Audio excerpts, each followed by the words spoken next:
Hi, can they hear me? I don't see myself on the screen. Oh, there I am. Okay. All right. Hello, everybody. I'm super excited to be here. And I think that some of you may know that this week is about intuition. And we started a little bit of it over the course of the week. I sort of was drip feeding you just a little bit, not trying to overwhelm you with homework, but I had some meditations that I provided you that were about dipping into your intuition and seeing what you came up with. But today is a workout. Really, we're going to do, this is like a high intensity intuition training, HIT. So some of you may have done HIT at Phuket Cleanse. Well, this is it, a new HIT on Zoom, high intensity intuition training. So we're just like HIT in a real HIT, high intensity interval training class. You're doing 30-second rounds, or whatever you're doing, high intensity interval rounds. Well, you're going to be doing that with intuition today. So I hope you're prepared for an intuitive workout. It's going to be a real inner journey. I will remind you that you will have, I did put in there, be camera ready, and it looks like everybody's camera ready.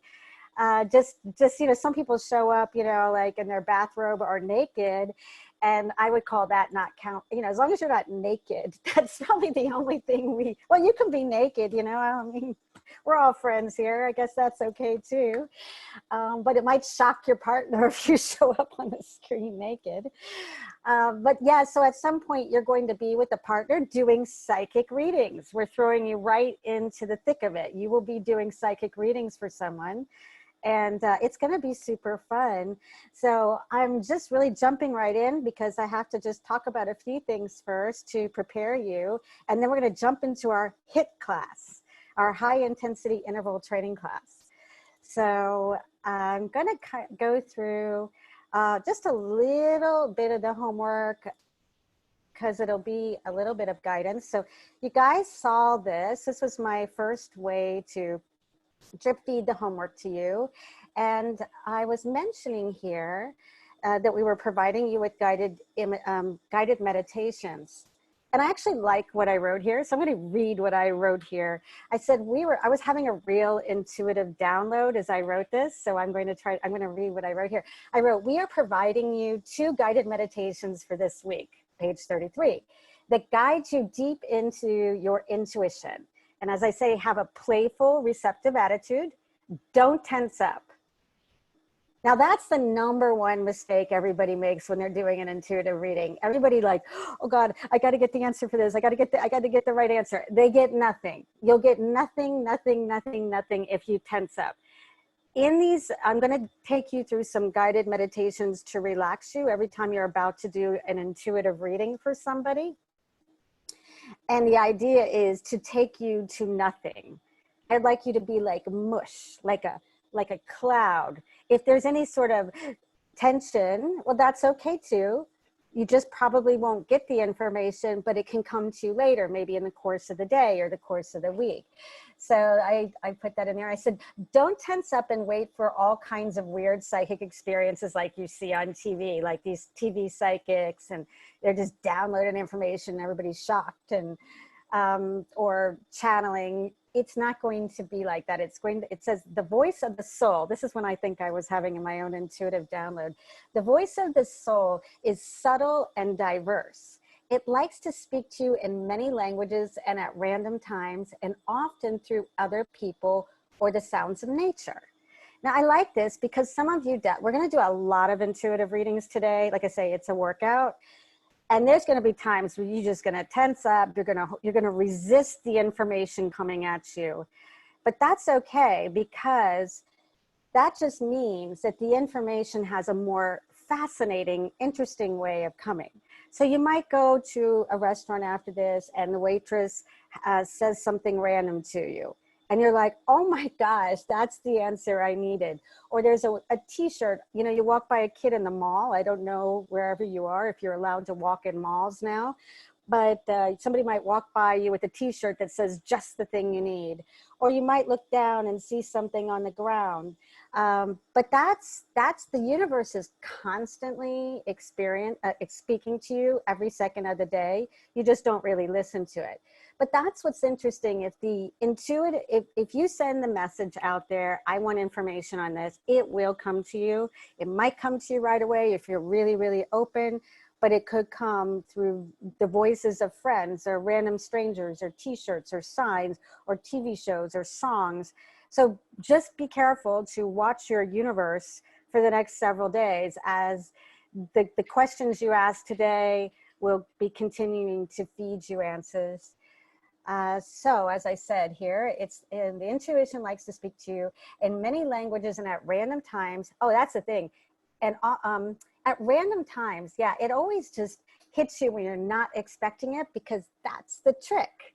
The trick is to getting intuition is to not to expect it, to just be like toast, like nothing, like not needing, wanting anything, you don't care, and that's when it comes. And that's the way life is, right? That's the way life is. When you're not resisting it, when you're not looking for it, that's when it falls right into your hands. So it will come to you at random times. Sounds of nature. Nature quite often speaks to you. If you really pay attention, the wind and the trees are often clapping for you and cheerleading you on. And as I say here, your intuitive voice loves a good game of hide and seek, because that's what it'll be as you send questions out today. You know, literally the answers are going to be playing hide and seek in your reality. They're going to be hiding behind different people and bushes and all kinds of places. So you may get your answers immediately, or intuition will challenge you to find him or her by following your heart over the coming days, like a scavenger hunt. If you do so, you will land dead into the center of your answer in some surprising way. And that's true. That's just, you know, if you're not following your heart over the coming days, if you're always in the wrong place at the wrong time because you're overthinking life, you might not get your answer. But if you're kind of just whimsically following your heart, if the heart's saying go here, go there, do this, do that, you will land dead center into your intuitive answer. So, but as I mentioned, some of you will get your answers during meditation. So I did mention if you could have a notebook or paper to write down your answers, because you got a lot of notes you probably want to take. And also, the intuition tends to speak in symbols. So that's the interesting thing, is that I would like to tell you a little bit about something. I don't know if any of you are gamblers, and you certainly don't have to admit it here if you don't want to, but if you happen to be a gambler, it's an interesting thing to know that there's been a lot of very serious scientific research on intuition, and they've done some very interesting research on gamblers, because gamblers are playing an intuitive game. I mean, if you talk to any gambler, there's nothing more they would like to be than psychic. They should be here today. And the thing is, they are. So they were trying to stack cards in a card deck in a certain way, and they hooked up gamblers to these things like they're not lie detector machines, but they're like a lie detector machine, where they're looking for certain very subtle impulsive emotions. So they were able to determine, what does somebody feel when they feel a positive emotion? And when you feel a positive emotion, maybe it has a spike on the screen. And when you feel a negative emotion, maybe it goes down. I imagine that's what their screen would look like. If someone has a positive emotion, you'd see something going up or moving fast. And if somebody was having a negative emotion, they'd see something going down or moving flatline. I would imagine it's something like that. So they tested lots and lots and lots and lots and lots of gamblers, and they had to test so many gamblers because the results were absolutely, completely shocking to the researchers. That when they were about to flip a card, gamblers 100% correctly guessed on the lie detector, on the machine. The machine showed if there was going to be a favorable card. The gambler felt that even before the card was turned over, and it always was like a moment or so before it was turned over, the gambler would have a spike in high emotion before the card went down. But it didn't mean that they acted appropriately. They quite often and most often did not. That's why the house tends to win. And they would always show a negative emotion if an unfavorable card was being turned over. And they couldn't believe it. They're like, oh my God, this study is showing every single human must be psychic. And that's why they were doing it again and again and again and again and again and again and again and again. And they're saying, my gosh, these results show that we're all psychic. We just got a freaking problem. And the problem, of course, is this. The gamblers would start to overthink. They knew, but then all this junk comes up. So that's you. We're all sitting amongst a group of psychics here. And that's why you're going to jump in and do psychic readings today, because you're already psychic.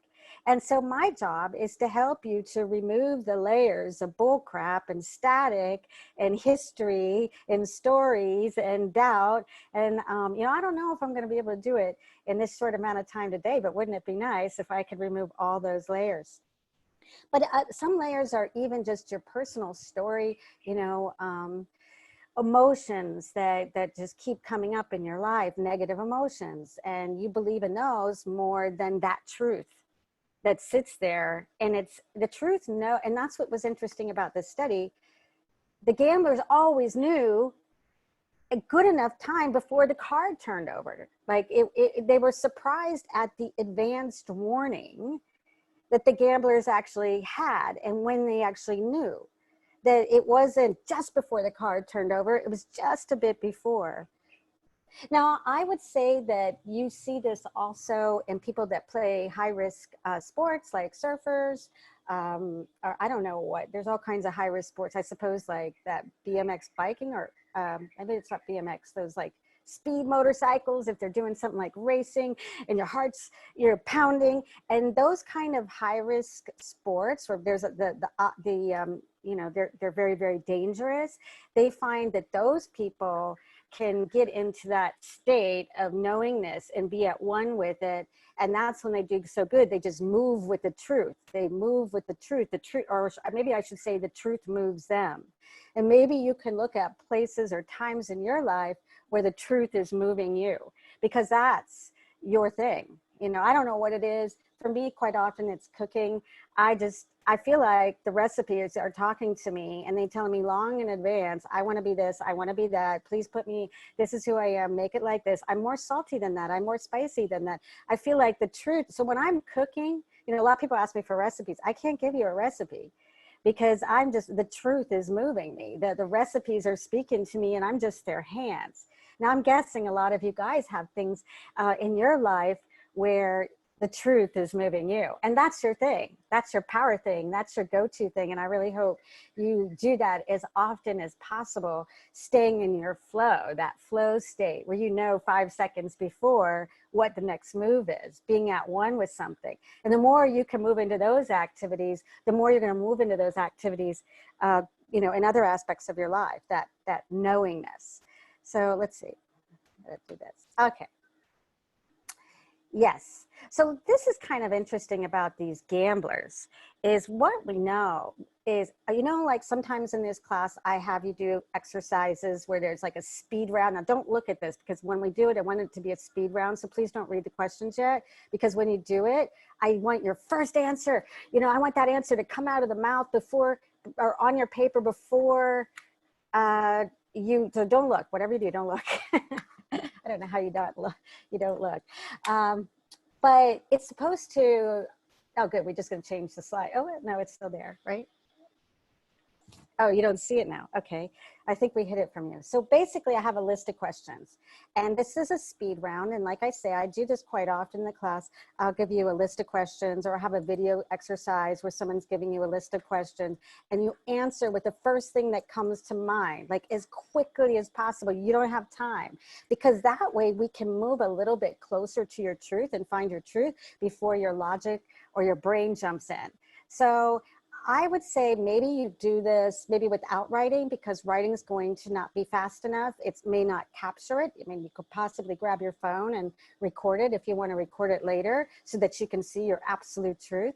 But you're going to ask yourself a list of these questions, and the answer, just let the first answer. So if you ask yourself the first question, pop that answer out almost as fast as the question comes out. The answer should be coming out at the same time. It's a speed round. As fast as possible, answer these questions so that you can step into your truth. And this is our intuition warm-up. So can they see it now? Can they? No? Okay, let them. Can they see it? Okay, I don't know when. Okay, so are you ready? You're going to have a chance to get to know yourself. Oh, I see what you did.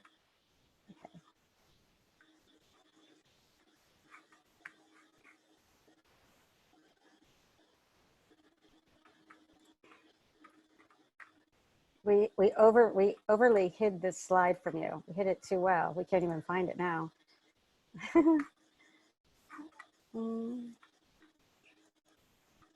Okay, they can.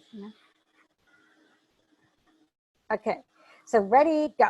Start asking these questions as fast as you can, answering as fast as you can, and get to know yourself.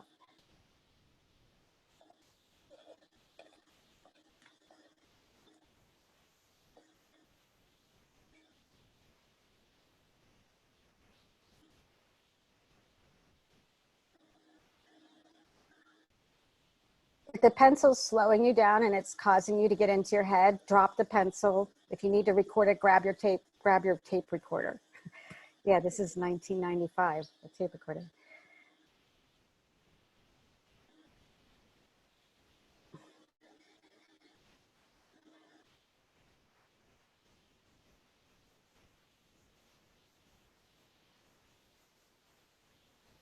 Probably the fastest way to capture this is through like a sub-vocalization where you're like, am I happy? Yes.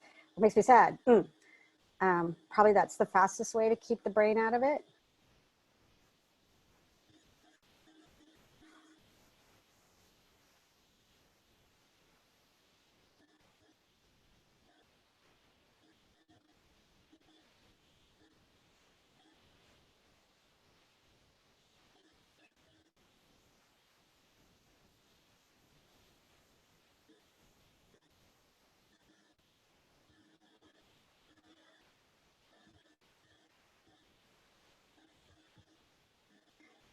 So maybe this is a time to introduce you to your partner, because I might have your partner write a few questions for you. You don't have to share the answers with your partner. It's just, I'm going to let each person write 5 questions to help their partner get to know themselves. Now, it's not for you to get to know each other. You don't need to go back and say, oh, thank you for those questions. This was my answers. You don't need to do that. It's just the partner's going to write 5 random questions. Can we introduce, I'm sitting here with Tamara.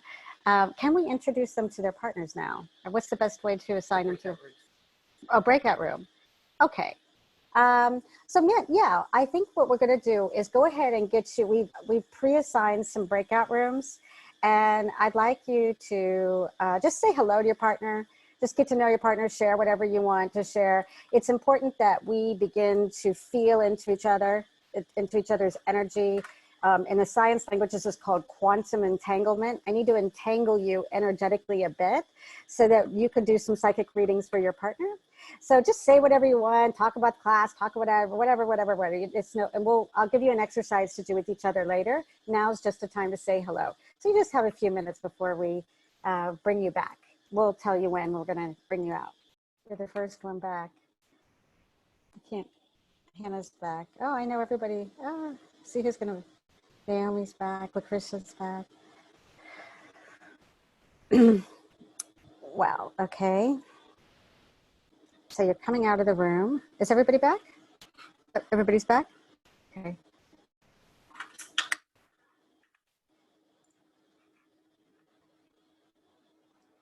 Okay.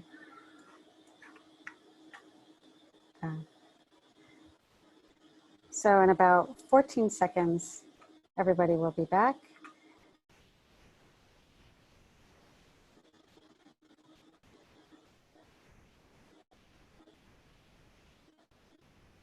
Okay. So everybody's back.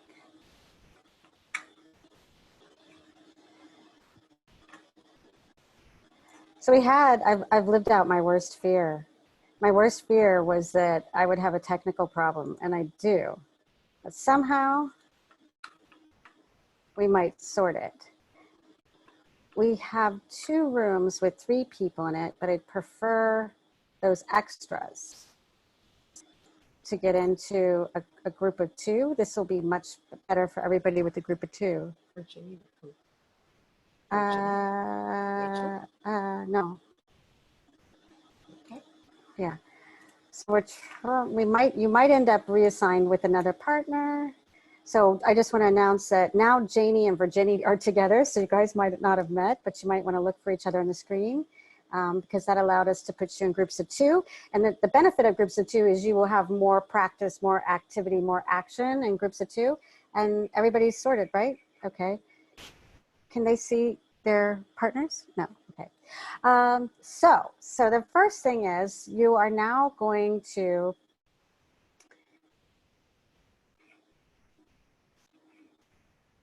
create, do the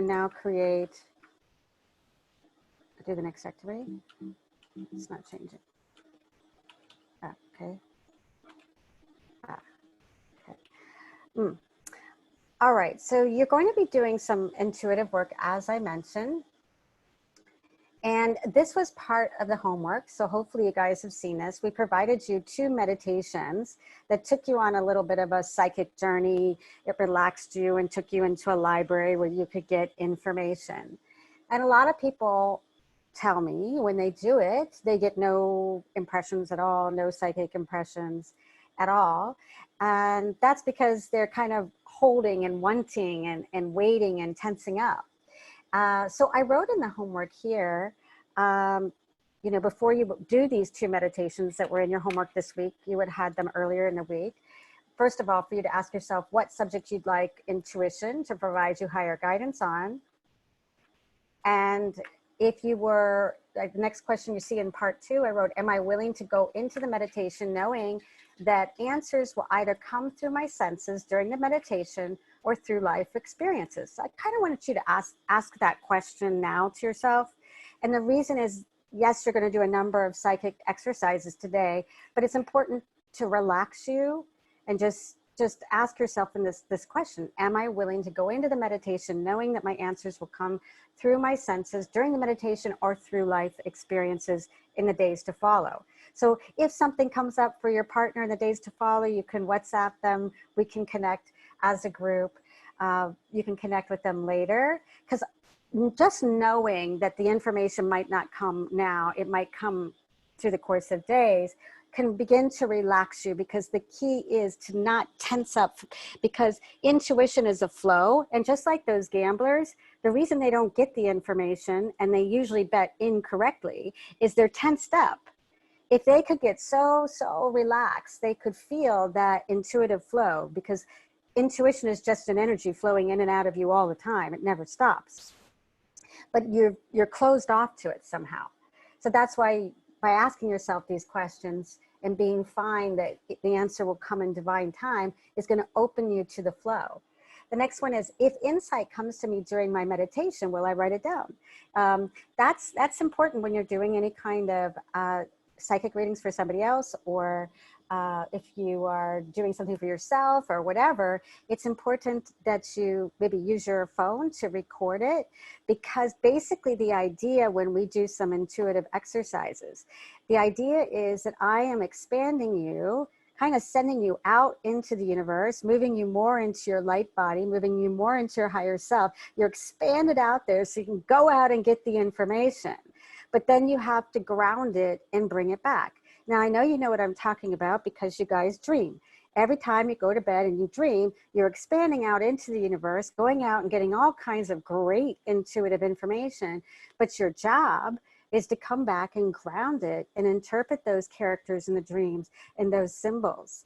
You know, dream characters are very interesting because they all represent an aspect of you, trying to teach you something. So when you see that boy from high school and you can say, I dreamt about so-and-so from high school. I don't know what that was about. Well, I don't know. And then you walk away and you don't care. But when you're doing dream interpretation, when you dream about so-and-so from high school, you have to say, what does so-and-so from high school symbolize to me? Or what was the feeling I was getting from so-and-so from high school? So that's what's called grounding that information. So again, dreaming and intuitive work, when you're getting super relaxed, we expand you out, but you have to come back and ground the information. Now, most of you know that you forget your dreams very, very quickly. They go very, very, very quickly. And that's why it's important as part of your homework this week to have a piece of paper, a pen, maybe some paints or colored pens or whatever by your bed, so that when you go out to the universe, you can come back and ground that information. And that's what you're going to need to do today. Now, when you're doing your own psychic reading today, it's possible you could record your psychic impressions, or you just try to hit pause as you get some psychic impressions. You try to hit pause as they come in so that you can ground them a little bit, because they're very fleeting, they're very elusive, they're very fast moving. They're just going to come in quickly and go quickly. Intuitive information is a fast, high speeding energy. You have to catch it and ground it for a minute. So you may have to hit pause if something comes up, but it's when you come out of it, you begin to interpret the symbols that come up. I don't necessarily suggest you do the interpretation while you're in the meditation, but if you can kind of remember and hold on to some of these symbols or feelings, when you get out, you can take a moment to interpret it. So that's why I'm saying, I wrote here, if insight comes, to me during my meditation, will I write it down? And am I willing to be observant in my day-to-day life, paying attention to subtle surprise messages? So as all of us will send out some questions to the universe today, hoping our partner can pick up on them and give us some feedback, we are still sending the questions out to the universe. And as I mentioned, these questions are fast-moving energy, and fast-moving energy will come back, and hopefully your partner will be able to catch it, but it's still out in the ethers. Somebody wrote a question here, and I just wanted to answer it. None of us need to talk about our topics with our partners. Our partner will do a reading for us, but they have no idea what they're doing a reading on. And I like it that way for a number of reasons. Giving them the question is going to set up, it's going to mess up their intuition. They're not going to be able to get the correct informations out there. They could have predisposed beliefs when they hear your question. So the good news is you'll never have to share your question with anybody. So you can ask the most personal question ever, and you will never have to tell anybody, because I can't let them know, because it's going to mess up their intuition. And also, I want you to feel really comfortable asking the questions. You're just going to be writing them down, and your partner will never see them. So as I mentioned, the information your partner will probably get some information today, but there's still information out there your partner can't catch. I mean, your partner's probably not the best psychic in the world. So there's information, your partner caught some of it, but it's still out there. So I do encourage you through the coming days to start to look in your environment and look at the way the environment, the way characters show up, just like dreams, and ask yourself, what does this mean to me? What does this mean to me? So as I was coming up to my locale today, where I'm broadcasting from, I had to walk up the street, and I saw one of our old massage ladies. And this massage lady has been with us at Phuket Cleanse since we started. And she's always a symbol to me, because she likes to talk. And I'm always in a hurry trying to go to that next thing. I'm always too busy to talk to her. And so now I've decided recently that she's a symbol to remind me I have a very bad relationship with time. Because how for 10 years, every day I've seen her, I go running away from her because I think I don't have time to talk. Do you think there was one moment in 10 years I actually did have the time to talk? So I just saw her. I don't know what she's doing on this road. I guess she lives down the street. We're in the woods basically here, and she jumps out. And I'm like, oh no, it's her. I'm in a hurry. I have a call today. Oh, I'm in a hurry. And I thought, there's a message from my universe. I still have a bad relationship with time. So you can interpret these characters. And then she had the most pressing subject to talk about that I couldn't even run away from, which was also another sign that you need to stop and pay attention to your problem with time. she was on her way to a funeral and wanted to tell me about it. So I couldn't be like, oh my God, I'm really sorry. You're going to a funeral. I got to go. I'm really busy like I always am. I actually had to stop. And then I was so disappointed with myself that I still have this problem with time. But as I walked up the path, I saw where flowers had come out of the trees and created like rose petals all across the path. So yeah, I found something to judge myself about. I got a problem with time, but I'm still okay. Somehow the universe is supporting me dropping rose petals. So I have to ask myself, what does that mean? Yes, I'm judging myself. I've got a problem with time, but I'm not that bad of a person if the universe is spreading rose petals all over the ground as I walk up to this call. So I'm appreciated. I got an issue with time, but I'm appreciated and I'm supported. And when I get here and come to the place where I'm broadcasting, the desk was all perfectly set up. And there was nobody around, but it was set up so I'd be ready to go. So again, it was sending me a message that the universe is supporting me. That's how you read your environment. You read every character, you read everything. It talks to you all the time because what you put out there bounces right back in your reality. And especially nowadays, what you put out there, we're getting lighter and lighter. Energy is moving faster and faster. You can barely think about something without it coming back and hitting you in the face through some kind of character or story or somebody coming into your environment. And especially if you did participate in Lighten Up Week.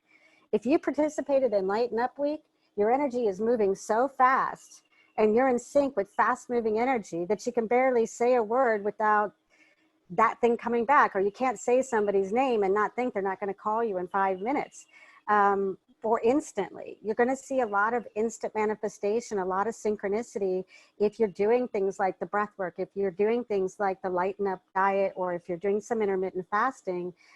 The energy's speeding up. It's like real time. So that's the good news is, even if you're not the type who likes to sit and meditate and get information in a meditation, you're getting it all the time. Your universe is speaking to you every second. So like I say, if nothing comes to you in the meditation, know the universe is going to be all over the place, all in your face with all kinds of stories. And you just read your universe like you read a book. Read the characters and ask what they represent to you. And when you go to sleep at night and you wake up in the morning, you can interpret the characters in the same way. What does this person mean to me? What does this person symbolize to me?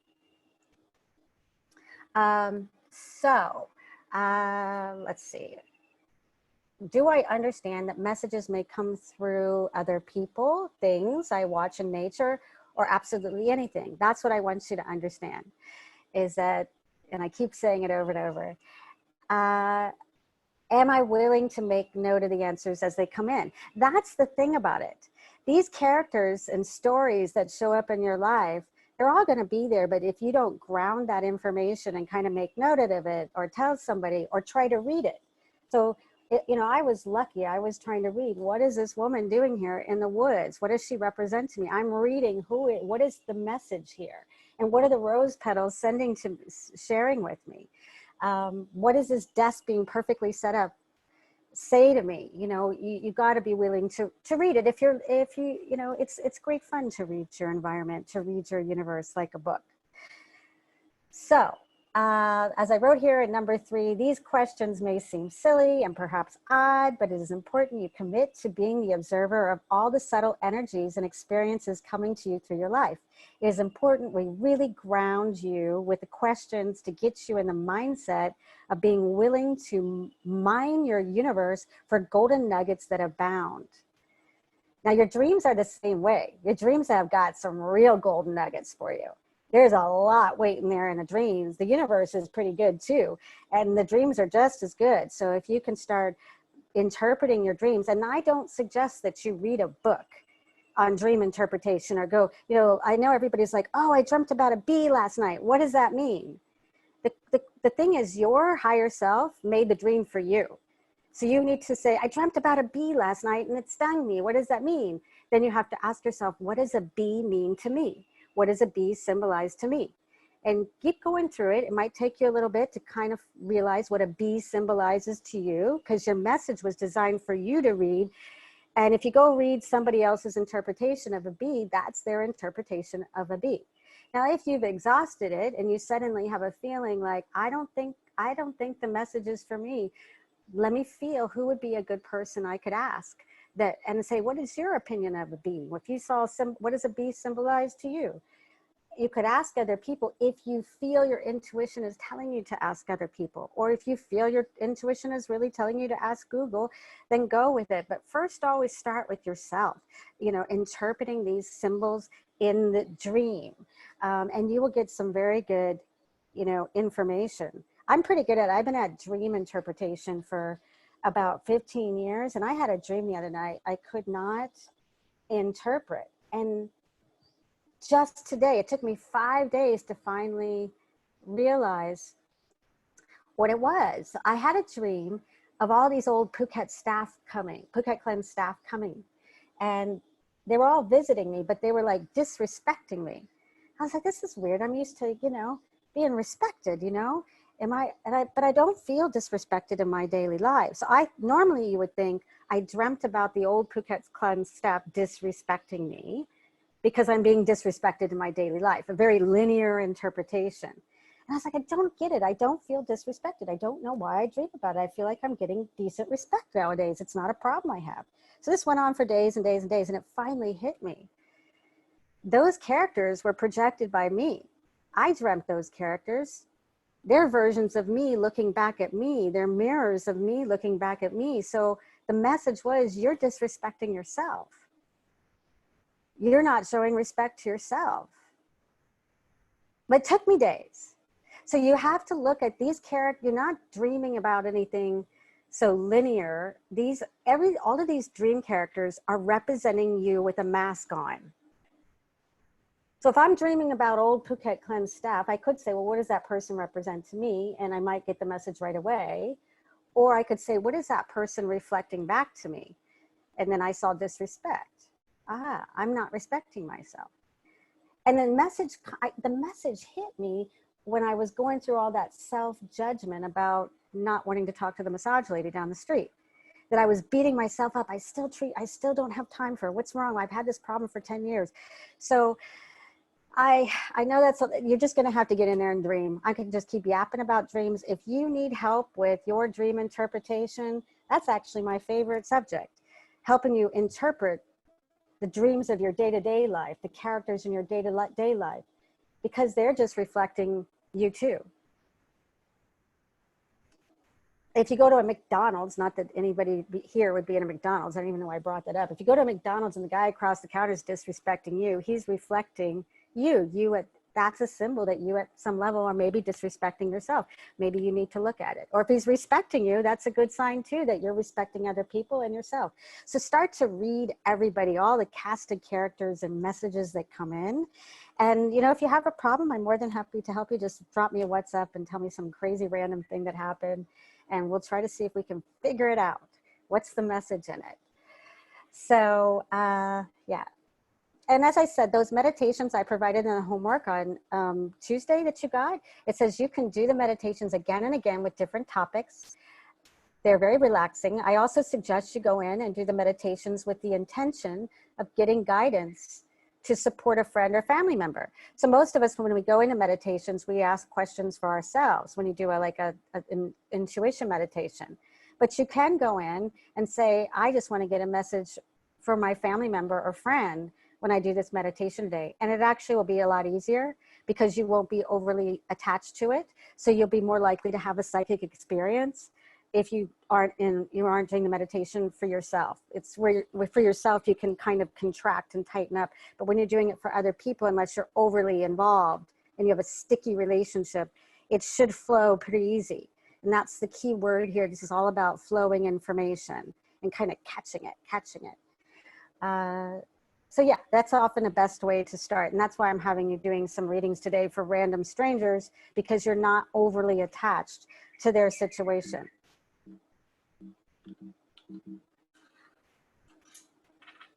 Okay. So after that long explanation, I kind of want to just do a little bit of a warm up.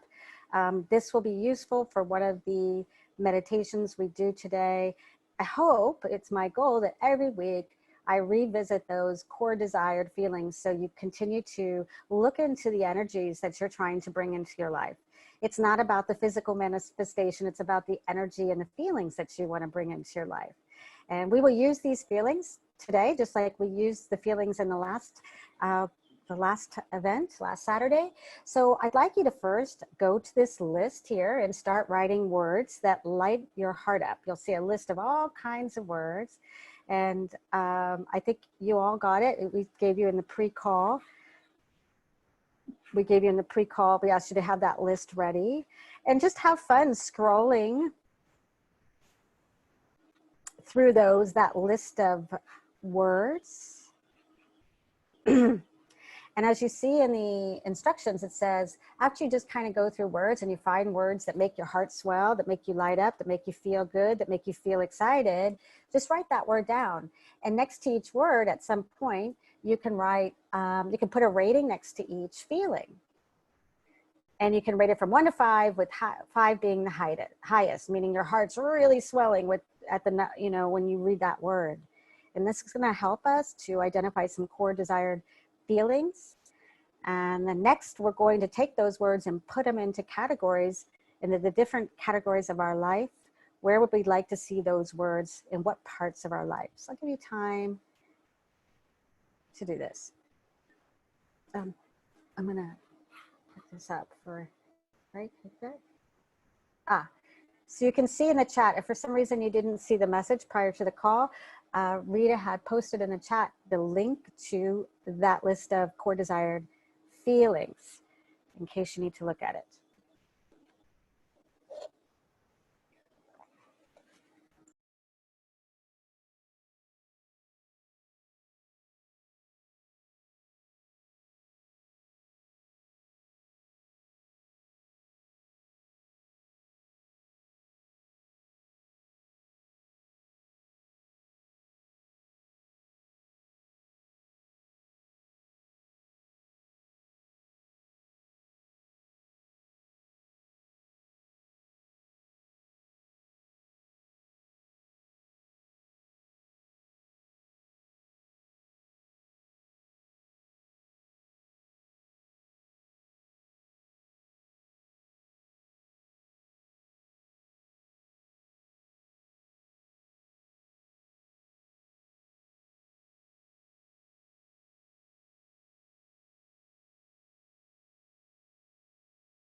Okay, so I just wanted to tell you that in about 5 minutes at 4, we're going to go into a meditation with some of these feelings. So feel free to finish up grabbing a few feelings. You can always go back to this worksheet later. Take a bathroom break because when you get back, it'll be time to just be a little comfortable as I'm going to start moving you into some meditative exercises. So if you need to give yourself a break, go ahead and do that, and then maybe finish up this exercise.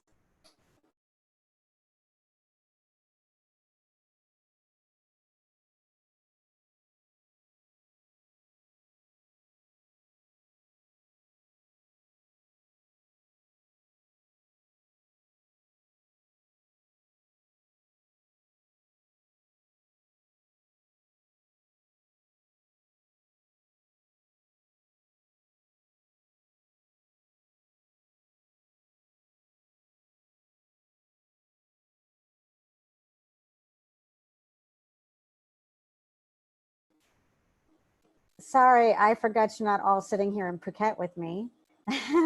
And I should have told you at the top of the hour, not 4 o'clock, because it's 4 o'clock in Phuket, but all over the world, you're in different places. So yeah.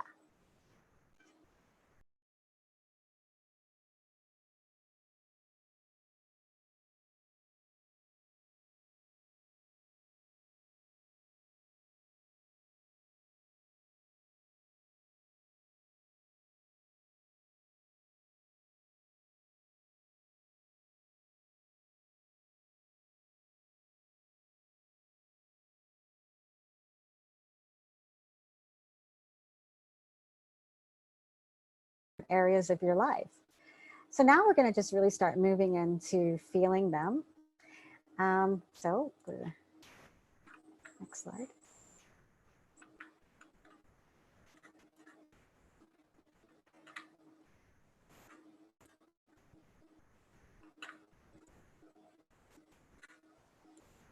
Okay, just a minute.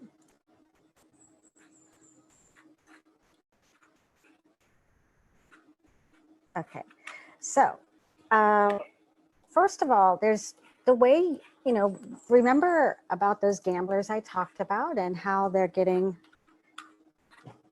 intuitive hits? Well, imagine the information is traveling right by them.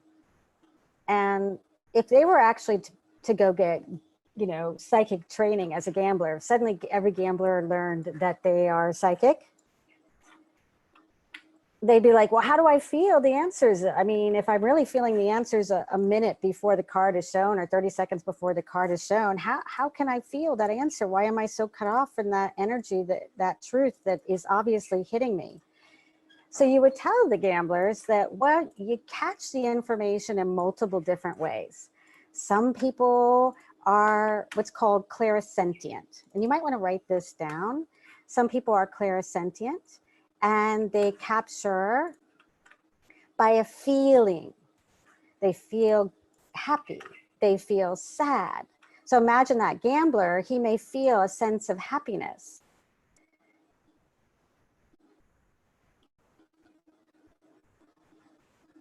And he may feel a sense of happiness, or he may feel sad, or he may feel bad, or something, feelings. So if you get, in all of this, you guys know what I'm talking about. You will think of, I would like you to just take a moment and think about something that you have planned to do tomorrow. It can be very minor, just something you have planned to do tomorrow. And I'd like you to activate your clairsentience and just tap into your feelings and see what feeling comes up when you imagine yourself doing that thing. It could be a simple thing, but just step into the future. Imagine you're just in a time machine and you're popping into that experience tomorrow. How do you feel about it? As I'm asking you is to just tap into a simple little experience. Maybe we can kind of put ourselves in something, an experience that's slightly daunting to you, slightly scary. Maybe you have something to do over the course of the week that, oh, you're not sure if it's the right thing, you're hoping it's the right thing, or something like a job interview or something that's just a little more challenging and you're trying to prep yourself for it. And I'd like you to just, just kind of breathe into it. Imagine you're there now, having that experience. How do you feel? What are the feelings that come up? And where do you feel it? So this is you tapping into your clairsentience. That's clairsentience. Now, some of you may receive your information through visuals, and that's called clairvoyance. If you're the type of person that gets visual impressions when you think about something, if you're the type of person that hears a voice in your head, a word in your head, that's clairaudience. So there's many ways. There's claircognizance, and that's just that knowing. Like, I just know. How do you know? I don't know. I just know. I just know. I absolutely know. Some of you are those people that are claircognizant. You have a really good sense of knowing. So imagine this fast moving information is coming towards you and it might hit you in the ear It might hit you in your visual awareness as an image. It might hit you in your feeling center, maybe in your heart or maybe in your gut, or your just knowing center, wherever that might be to you, maybe your solar plexus. But imagine the information is going to hit you somewhere and you pick it up in that particular area. So we're going to move into clairsentience because I'd like you to practice feeling into energy. So some of you, if you've ever taken Tai Chi, you would maybe have had some experience with making a chi ball. So I like this exercise because it begins to get you into feeling energy, and everybody can do this one. So I want you to rub your hands really briskly, generate a lot of heat, feel the heat generated. And more and more and more, and just really pay attention to the feeling of that heat, really letting it heat up, getting it more and more. And then I want you to start to open your hands like a kind of a wide clap. You'll feel some of the tingling, but see if you can feel like a pressure of something that feels like a little bit of a ball. And to see how far your ball goes out. Is it a wide ball, or is it, where does it end for you?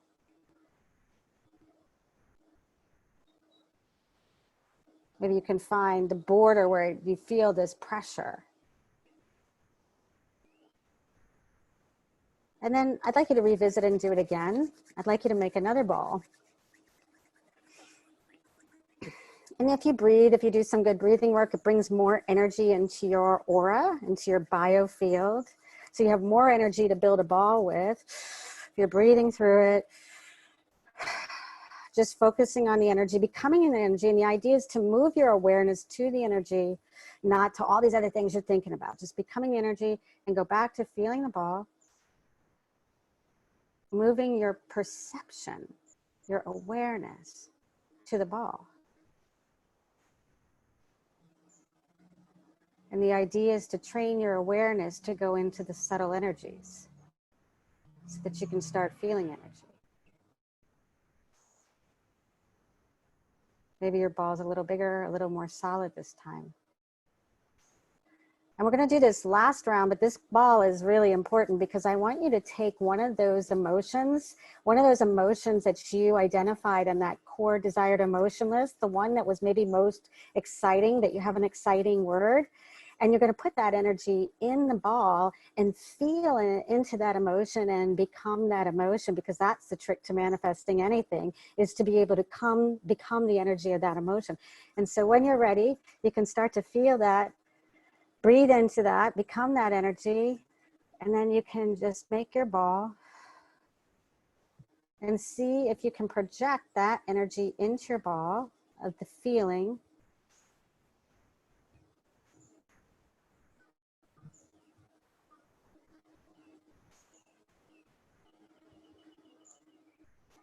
Becoming the feeling and just becoming one with the energy of the ball.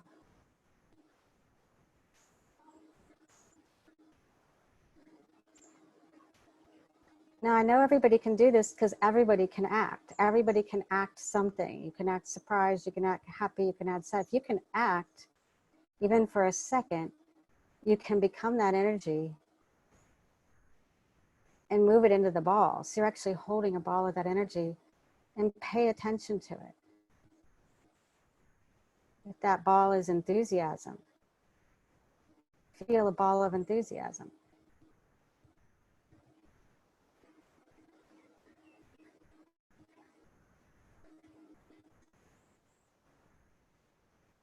Maybe you can change the emotion that's in the ball so that you can feel into it, and feel free to make another ball if you'd like of another one of those emotions.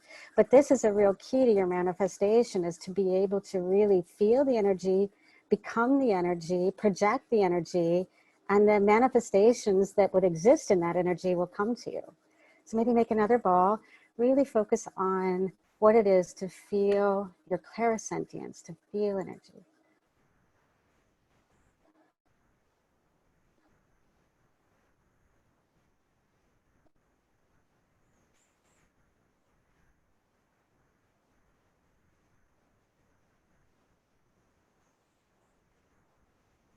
It could be something even like a characteristic you want to embody, like confidence, like a ball of confidence that you can step into.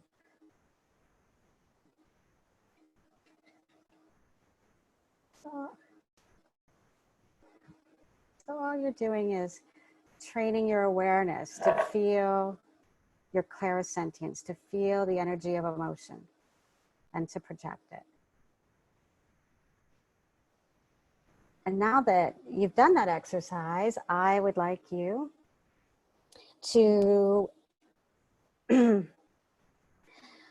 project yourself. So you have these, maybe you have a decision coming up in your life. You have to make a decision. And maybe you have a good idea of what that decision should be. So it's this question that you ask yourself isn't like, should I do this or should I do that? It's such as, you want to imagine you're in process of enacting that. So imagine you have two jobs to choose from. You have a job of being a school teacher, or you have a job of being an office assistant. I'm just making two jobs up. And you have to decide which is the right one. So maybe you're like, I really think I want to be a school teacher. So you're going to move into the life. Imagine you can move into that path, the life of the school teacher. And I want you to step in and see if you can feel the emotions you feel as a school teacher. And that would be clairsentience. That would be your clairsentience, your emotional intelligence, your emotional intelligence, your emotional gift to gather emotions. And then maybe you can think of that alternative that you are considering. It could be really simple. It could be considering one diet or another diet. It could be lots of things. So this is a time when you can put on your music. So if you have those theta binaural beats, or if you have that connected breath, I totally recommend the connected breathing. And we've practiced that a number of times. And I believe you can get yourself really relaxed and start to project yourself into those two potential options. Maybe you have three potential options.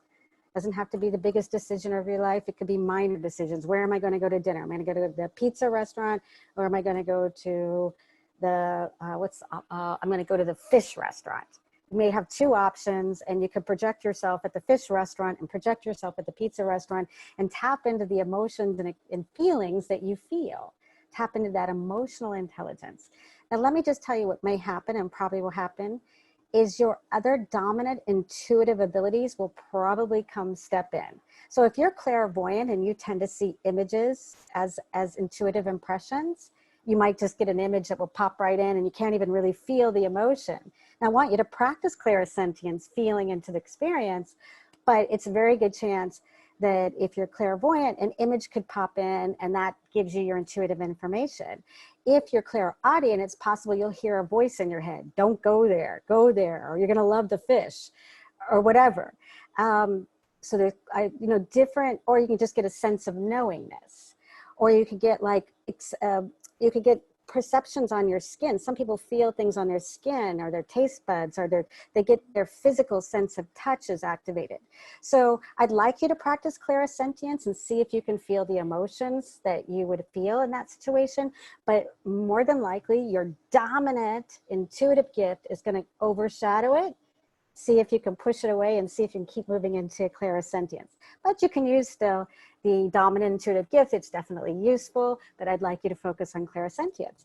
So play your music, and I'm just going to guide you into a little bit of relaxation and encourage you to visit your options. So you can close your eyes, you can play your coherent breath work music and do that coherent breathing, or you could do the theta binaural beats. If you don't have any of those things prepared, you just put on some relaxing music and breathe to it. And I just like you to do some really deep, long inhales and deep, long exhales. And I'm going to let you do your own breath counts or follow the guidance of what you're listening to. But I really want you to go for long, deep inhales and long, deep exhales, because this will allow you to travel.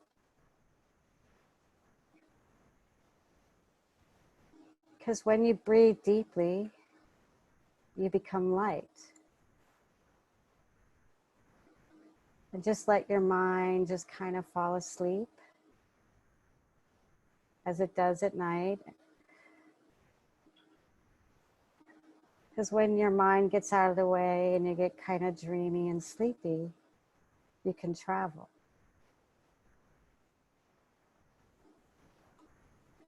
And take a deeper, more euphoric breath and a longer exhale so that you can take in more light and travel at the speed of light.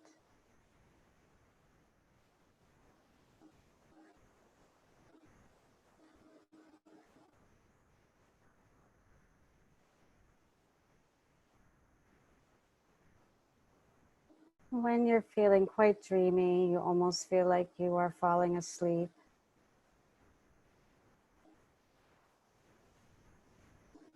You can move into that experience that you're pondering as an option for you. Just really be in it. And imagine you can turn on your emotional receiver. Maybe that's in your heart. Maybe it's in your solar plexus. And imagine you're just turning that on right now so that you can receive the emotions that will occur in this experience if you do this.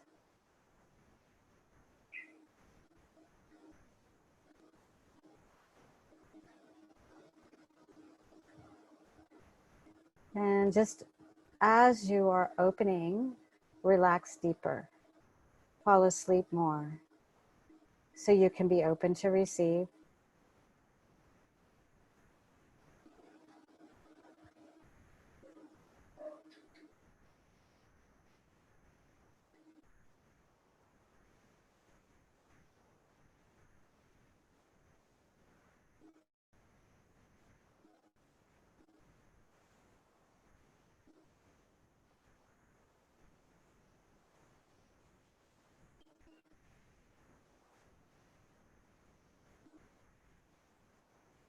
And perhaps some of your other intuitive senses are coming through. Maybe you're getting random little visuals, hearing a word or a song.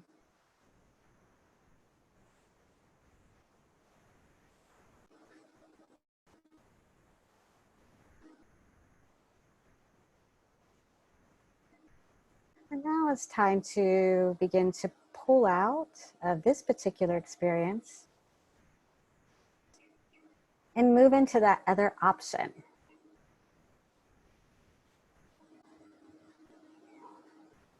Feeling it as if you're there to the best of your ability. And sensing any emotions you feel.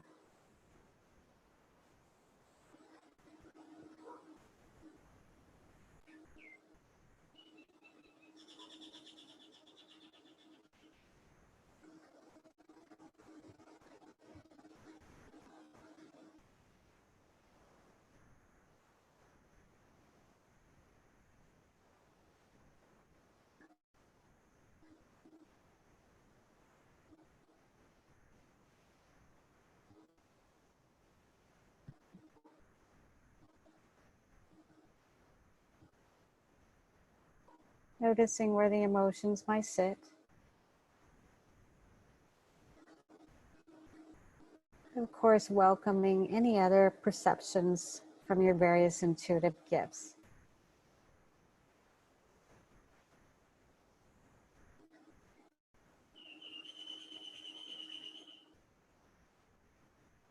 And as you bring this to a close, this intuitive session, just send out the intention that information can continue to come to you through your life in the most interesting ways about this topic, this choice. So it doesn't matter if you get the information now over the coming days, let your universe talk to you. And know that it will come to you if you are the observer.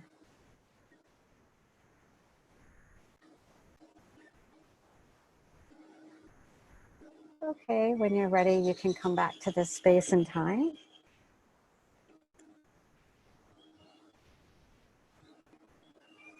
Okay, so maybe take a moment to ground this information. So that aspect of what we did is the idea of the expansion part. When you're going out to get intuitive information, you go through this expansion, you were expanded, now we need to contract you and we need to ground that. So I would really like if you could just take some notes of absolutely anything that came up, whether you saw a symbol of an apple. I don't know what an apple means. Well, later you can ask yourself, or even now, I saw an apple. I don't know what an apple means.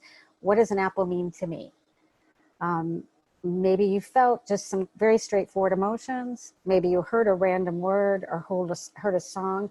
So you can use this time to ground it, write what you saw, and do some interpretation around what these things or symbols might mean to you.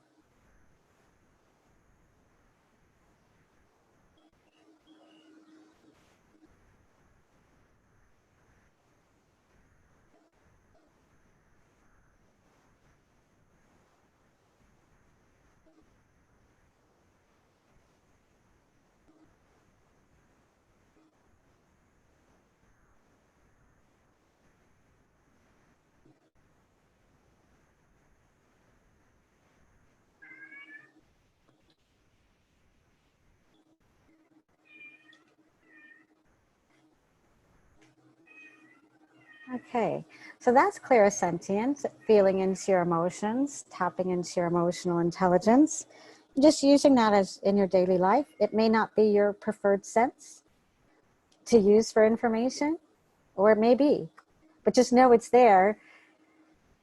Like the gambler again, who would want to know where all this information is coming so he could catch it or she could catch it. That's one place to catch it, is through your emotions. And the emotions are constantly coming at us. The problem is sometimes our emotions can get stuck on what's called emotional loops. So if we suffer from constant anger all the time and we see, oh, I'm getting anger, but we know that that is a chronic problem that we have, is that we suffer from getting angry all the time. You may not want to act on that every time, because that's an emotional loop that you've got going. So you may say, you need to know, that's total static. That isn't your intuition. So you need to kind of know yourself enough to know your static, to know your emotional loops. If you're always feeling doubt, if you're always feeling fear, most of these, you may want to ask yourself the question, where did I start getting angry? If you know, this will be important for you to identify your emotional loops, because they're going to jump in the way and confuse you.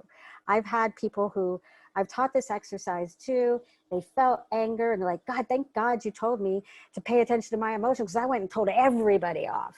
Like, I forgot to tell you, they're still static. And if you're in an emotional loop, that isn't intuition. So it's really important to identify those emotions that you feel you have issues with: doubt, lack of confidence, fear, not being loved. And when you want to kind of dip under that and work on that. And one of the great things is with the breath work, the kind of breath work you've been doing with Rita and that we're doing this weekend with Rita, it gives you a chance to purge some of those emotional loops, or doing some other deep work. There's many ways to deal with them, do emotional detoxes. And that breath work is one way to kind of start to purge those emotional loops. So that's not static and you're not reacting to something that is trauma based, that you've had some bad experience, that you're in a loop. So that's very important, is to really know yourself. The better you know yourself, the better you're going to be at reading your intuitive impressions. So now we're going to move to clairaudience. So I need to change the next slide here. Oh, yeah. So that one.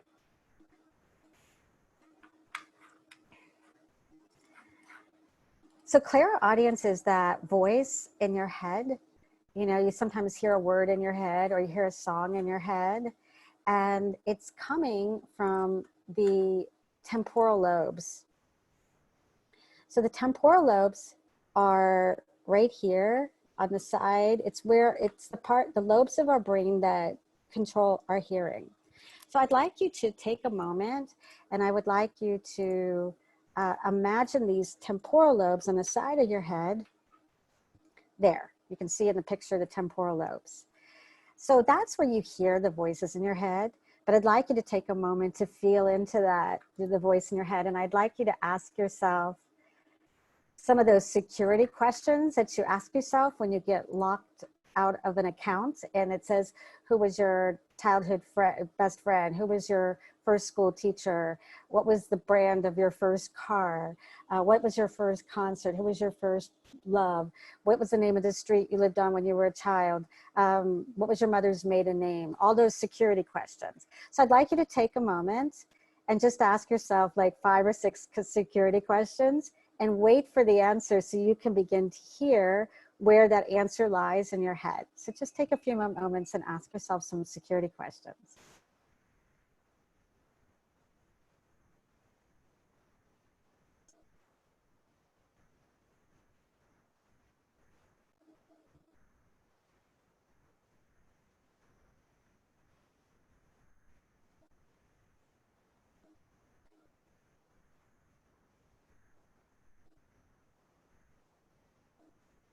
You might hear it in the middle of your head, or you might hear it in the temporal lobes. So what we're going to do now is we're going to do some temporal breathing so that we can send some energy and activate our clairaudience. The clairaudience is that voice in our head, and I'm going to help you to activate that. So I'd like you to go back to the breathing, whether you're using those audios, those coherent breathing audios, which I highly recommend, or you're just counting your own breath. And you're just bringing energy and breath up into those temporal lobes just to heal.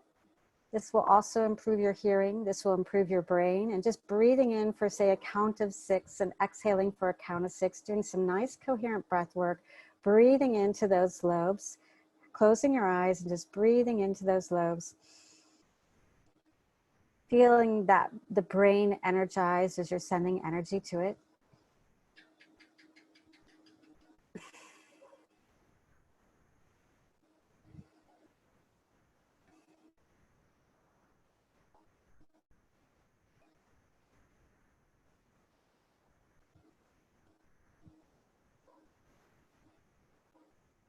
Now breathe into one lobe at a time.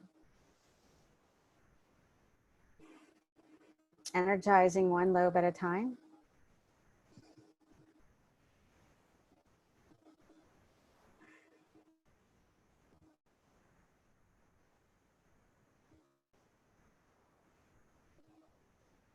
And maybe noticing if one side is more dominant than the other, feels a little stronger, a little more energized than the other.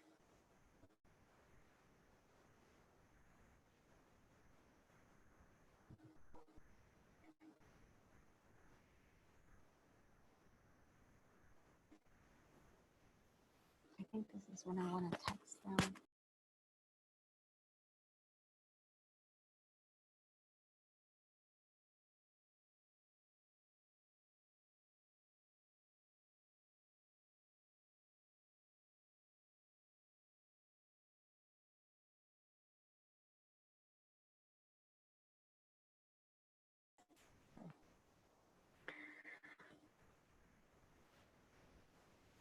Okay, so we have a really fun exercise you're going to do with your partners. This is an easy one that really works for people. It's fun, and usually people get a good hit off this next exercise.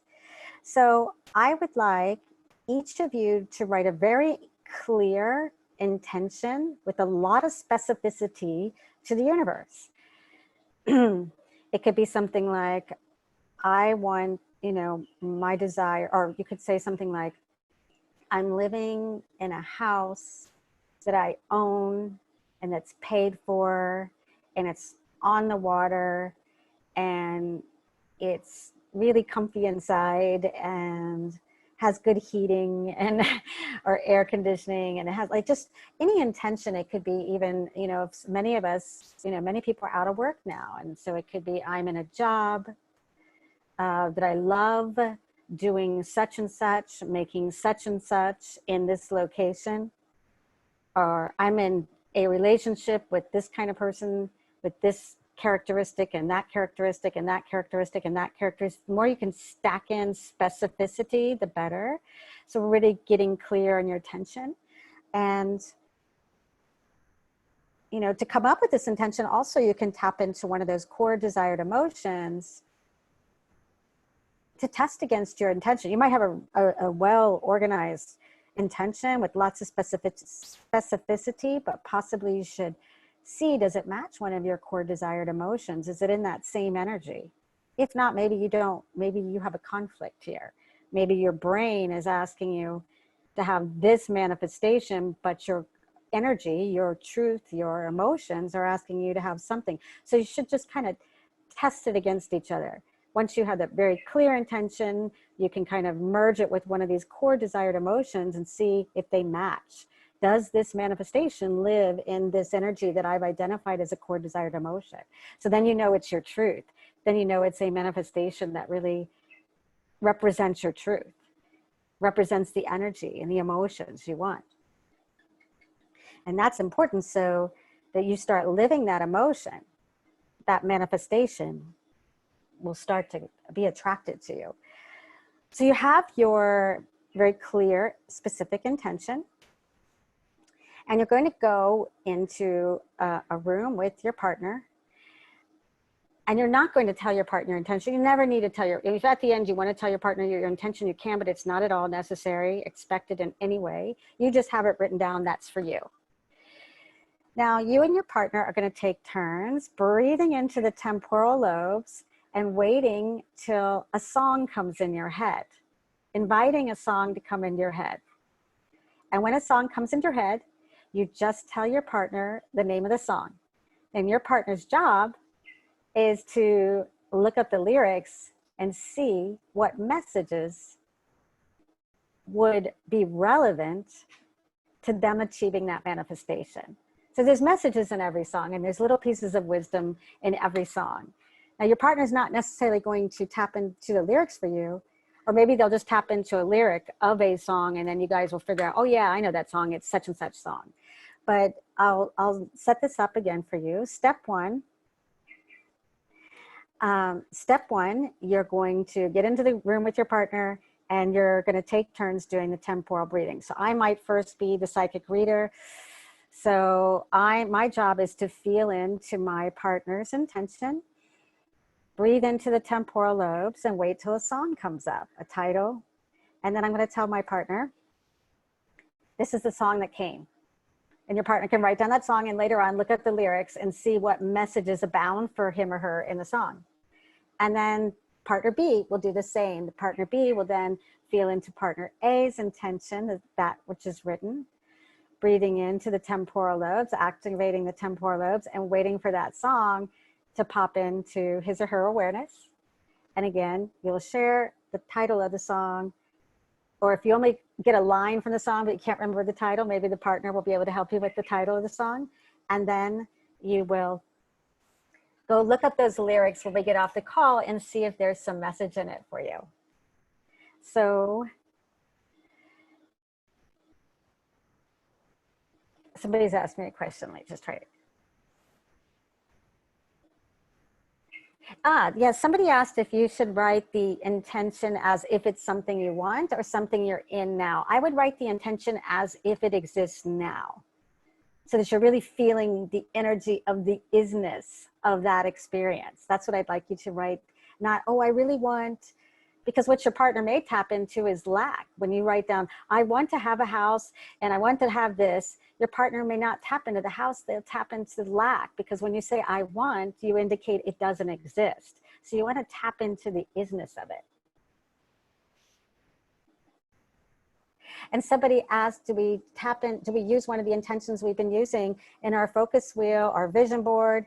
Totally up to you. You can use one of those intentions, that would be great.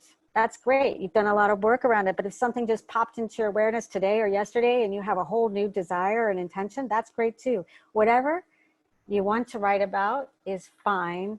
Something you're excited to get some information from your partner. So we'll put you in the breakout rooms.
Okay. So hopefully that was fun. There's a number of things that could have happened there. Maybe 2 songs came to you, and that's good. Both songs could be relevant. And also, if you look up the lyrics and they have no real meaning to you, it could be the energy of the song. Like you need to step into that vibe of that song, that excitement. You know, if the song is really exciting, like go, go, go, that kind of thing where you're just super happy. Maybe the message is you need to step into this energy, because once you're this energy, that manifestation will come to you. Or it could be very specific. It could be the lyrics.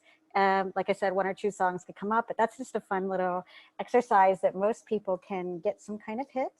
And if for some reason you didn't get a hit, over the coming days, I'm sure songs are going to come to you and you're going to say, that's it, I better send it to my partner and tell them. So anyway, that idea was practicing the clairaudience. And the next one, okay. Somebody had mentioned that they didn't finish and they need to send the song to their partner. So we will send you that person's WhatsApp contact so that you can send to the partner. I think that's the best thing I can say right now. I'm sorry. They can privately chat. Oh, you can privately chat right here too. You can privately chat here, or we can send the WhatsApp, but you can privately chat here. And like I said, you can look up the lyrics later and see if there's a message for you. So the next one is clairvoyance. And clairvoyance is where you see those visions, and everybody's clairvoyant here because everybody has had a dream. You've dreamt. Maybe a lot of people say to me, I don't dream anymore. I don't dream, but you probably had a dream. So if you have had a dream, then you are clairvoyant. The idea is that you're projecting images in your head. Maybe every once in a while you'll see a quick visual when you're falling asleep and you're in that real sleepy state where you kind of pop out and you're falling asleep and then you pop out. So that time when you're kind of falling asleep, sometimes you see a lot of random images, and that's a really good time to hit pause on some of those images because they have some real golden nuggets for you, some real important wisdom for you if you can, when you're falling off to sleep, and you can catch some of those. But I would like you to practice your clairvoyance today. And so for this exercise, you're going to be energizing your third eye or your pineal gland. So your pineal gland, as you see, sits at the top of the spine. And so you all had in your homework that Joe Dispenza breathing. I hope you practiced it. If not, you can use that coherent breathing where you are imagining, you can play some really good music that's going to get you super relaxed, and you're going to breathe in to that area that you see on the screen in your brain.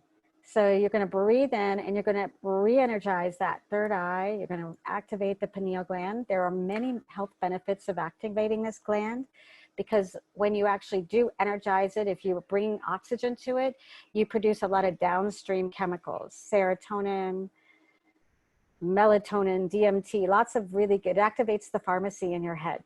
So the good thing about breathing in deeply, deeply into that pineal gland and holding it there and then exhaling, you're energizing the pharmacy in your brain. So you should start feeling good. And so at this point, I would like you to write down maybe a question for somebody else in your life. Like maybe there's somebody in your life that you would love to provide some advice to. A friend, a loved one, somebody who could use some advice. You know, somebody who's going through something, has some decisions to make, or just going through something, and you want to provide some advice. And maybe you know what the advice already is about. Maybe you already know the topic, maybe you don't know the topic, but maybe take a moment to write down the friend and maybe the topic around it. Or if there's no topic, you have no topic in mind, but you want to just provide advice to a friend, it can be open-ended. But I would like you to do this reading for a friend, some information, an image, a feeling that comes up for somebody who could use your advice. And I would like you to be focusing on the visual images that could come pouring through your clairvoyant intuition. This is imagery. Now, again, more than likely, your dominant intuitive gift is going to come and overpower your clairvoyance. You might be clairvoyant. You might be the type who receives images, but you might be clairaudient and hear a voice in your head. You might be clairsentient and have a feeling for your friend, and that's okay. You can take that information too, but we would like to energize your clairvoyance to see if you begin to get some visuals in your head. And like I say, if you're too tensed up about it, it might come over the course of the day, as opposed to right now, because you've just put the energy out there. So I'd like to ask you whether you're using those coherent breathing tracks or that theta binaural beats music to, I'm going to guide you into getting really relaxed and breathing in to that area of the brain where you project your dreams, where you project visuals if you were going to imagine something. And I'd like you to do something like a count of 6, bringing it all the way up into that area and exhaling from that area. Or you can do the Joe Dispenza breath, but everybody should be breathing in energy into that third eye, into the pineal gland.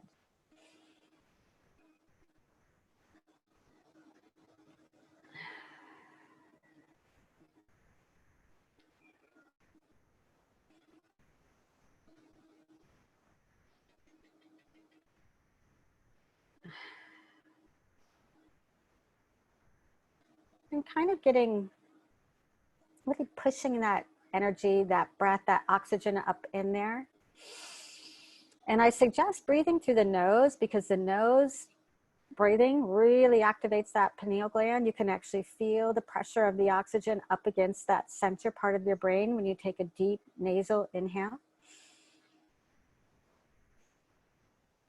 And sending out the intention that you would like to get some advice for this person in your life. Just surrendering. And as you're doing this breath, you just really want to fall asleep. You want to get as close to sleep as possible so that the pineal gland will start to project images like it does in sleep.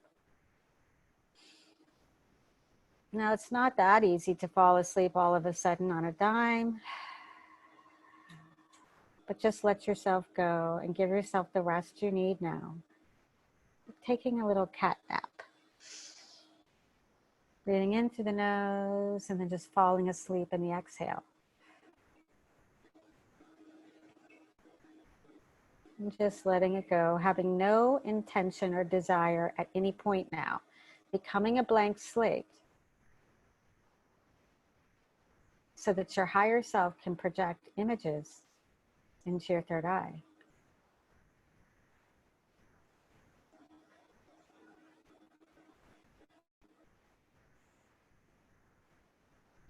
Or maybe you could invite this family, friend, or loved one into your awareness now to join you. Ask him or her to sit back, have a seat, and say, how can I help you? What do you need to know? And this person may join you and whisper or send a visual into the pineal gland so that you can see what that person needs to see. So you're just inviting them in, imagine them just kicking back, laying back too, and you just continue to fall asleep. No real intention. Just falling into sleep. Doesn't matter if anything's coming now, as it'll come later. Just falling asleep.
When you're ready, you can maybe hold your friend or family member's hand or loved one's hand, just saying, I love you, I'm here to support you, and I will give you this information in your waking life.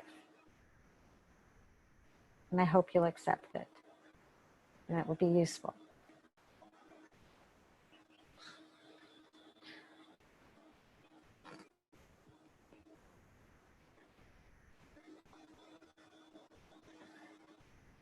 Okay, and when you're ready, you can come back to this space.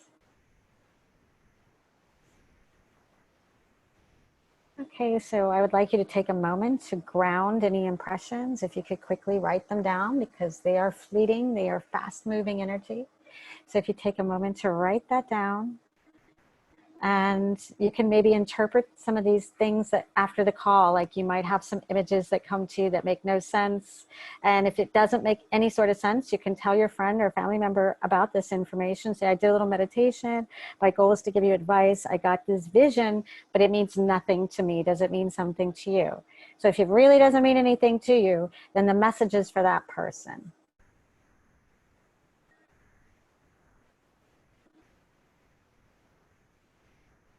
If it absolutely means something to you and you know what that symbol means, then you can say, hey, I got some ideas for you. This is what it is. This is what it means to me. Does it mean anything to you? You can share, because these images are really random. They're very symbolic and they're very metaphorical. They're not straightforward. You know how crazy your dreams are. They don't make sense. You have to start to actually interpret the images that come through your third eye, through dreams, or through this kind of exercise. They're very symbolic. So they're very random, very weird, very bizarre, but often they'll mean something for that person. So it'd be awesome if you can share with that person and see what it means to him or her. So I wanted to mention, we basically did this exercise already earlier, where you're feeling into a future vision and you're feeling what emotions or things come up, you know, when you're imagining a future event. I would like to just tell you a little bit about the homework. So what's really cool in your homework is all these exercises we did today, I created audio tracks for you. to guide you through each one of them if you'd like to do them again. And you'll have that in your homework, so you could do it again and practice this. So each one of those visuals, you'll see it in your homework like this, and you're welcome to click on the audio tracks. And this is also part of your homework is you can read this part about your intuition. How do you know if it's into your intuition? Sorry, we're having a little trouble here with the screen share. Get that back up.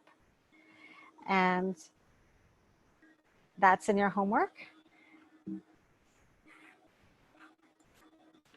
And this is some dream work. I'd love for you to start keeping a dream journal and practice interpreting the images, the characters in your dream. Of course, I always encourage you to reach out to me because it does take, it takes work. Like I said, I've been trying to interpret a dream for 4 or 5 days, and I've had a lot of experience with this and I couldn't get it. So feel free to try to ground your dreams by working with me a little bit. Like I say, I've been at dream interpretation for an awful long time. So that's in your homework. And as you see, I say ground your dreams. To do the dream work, I encourage you to have like a little, some paper, a dream journal. Of course, if you have some colorful pens around you, that's quite fun, or paints, that's all really cool. That's in your homework. So again, you have all audio tracks for every one of these exercises. Dreams, and still you have those meditations you can revisit. So that's it for today. And the thing about intuition and manifestation are intrinsically linked, and that they are both energies. And it's really about you receiving and becoming open to receive. So if you send an intention that you want this in the world, you become more receptive. You relax into it. You set yourself up to be in a receptive state. And that's the same for intuition. And the other thing about intuition, it's going to guide you to be in the right place at the right time to pick up your manifestation. It's like a treasure hunt. So the more you get into your intuition and in your truth, and your inner knowingness, you will land in the right place at the right time to pick up your manifestation that you've been working on. So the two are very much linked. So I thank you for joining us on this inner playground today. And I believe we have a breathwork session at 6, and anybody's welcome to join us for that. I'm sure some of you have signed up. 6 Thailand. I think everybody's still in Phuket. 6 Thailand time. You know, at that time, it's 1 hour from now. So 1 hour from now, we have a breathwork session. You might have done one yesterday, and you might be planning to do one tomorrow, but you're welcome to come in an hour and do this one too. That's amazing work. And actually, most of you will get some intuitive impressions in breathwork, but because breathwork is so expansive, they're almost harder to catch those impressions. So it's really important if you can ground those intuitive impressions after breath work. That's where some of your greatest information comes, because you're going to throw yourself so far out into the universe and get some very advanced, very futuristic, in intuitive guidance. And if you can act on some of that, you will be considered a futurist, because you're going to be blasted out into the universe. So try to ground, when you come back, some of these crazy, weird perceptions that come up, even if they look like they're 1,000 years in the future. Perfect if they're 1,000. That's how Einstein got his theories. He was able to throw himself out into the universe, get futuristic equations, and come back and ground it. So a lot of this work we've learned from Einstein, how he went out and got his futuristic information. So you are the next Einstein, and you can be Einstein in today's breathwork session in 1 hour from now, or you can be in the breathwork session tomorrow, or you can replay any of these breathwork sessions. So congratulations, you're going to be the coolest person you know. Thank you so much. See you next week. You can WhatsApp me all the time. I'm always one step away. Bye. Thanks, Mel. Thanks. Bye. Thank you. Bye. Bye. Thank you. Bye. Thank you so much.